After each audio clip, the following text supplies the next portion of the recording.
সাথে একদম পরিষ্কার করে আলোচনা করি।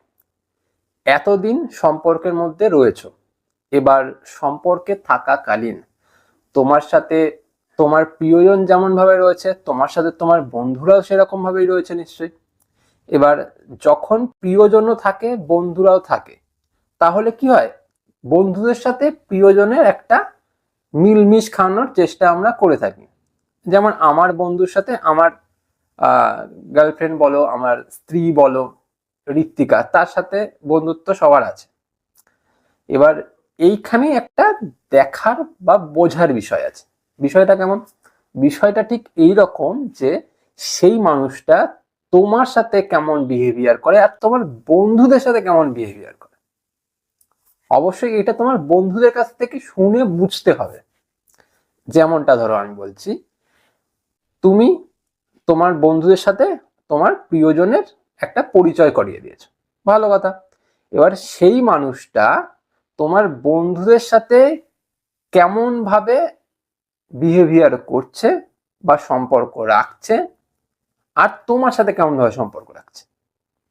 যদি এমনটা হয় যে তোমার সাথে সেই মানুষটা যেমন ভাবে কথা বলে, যদি ধরে নিই তোমার সাথে সেই মানুষটা একটু ননভেজ টাইপের কথা বলে, যেটা স্বাভাবিক হওয়ার কথা, যে তোমার সাথে সব রকমের কথা বলছে, সে তোমার সাথে খুব মাখো মাখো কথা বলে, খুব ঘনিষ্ঠ রকমের কথা বলে।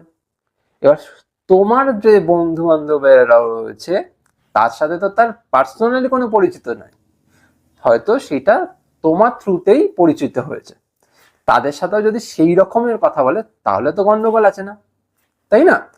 তোমার সাথে একটা হাজবেন্ড ওয়াইফের মতন সম্পর্ক, তাদের সাথে তো হাজবেন্ড ওয়াইফের মতো সম্পর্ক না, তাদের সাথেও যদি সে হাজবেন্ড ওয়াইফের মতন কথাবার্তা বলে, সেখানে একটা গন্ডগোল। সেখানে তুমি পুরোপুরি পরিষ্কার বুঝতে পেরে যাবে। আর এইখানেও আর একটা বিষয় দেখো, উল্টো দিক করে ধরি, তোমার বয়ফ্রেন্ড বা তোমার গার্লফ্রেন্ড তোমার বন্ধুদেরকে পছন্দ করছে, কিন্তু একটা রেসপেক্টফুল দূরত্ব বজায় করে রাখতেও চেষ্টা করছে। যদি তারা এগিয়ে আসছে তাহলেও তাদেরকে বাধা দিচ্ছে, আর সেও অতটা যাচ্ছে না, তাহলে সেটা অতি উত্তম বিষয়। তাহলে আমি বলবো যে সেই মানুষটা তোমাকে ছেড়ে দিয়ে যাবে না।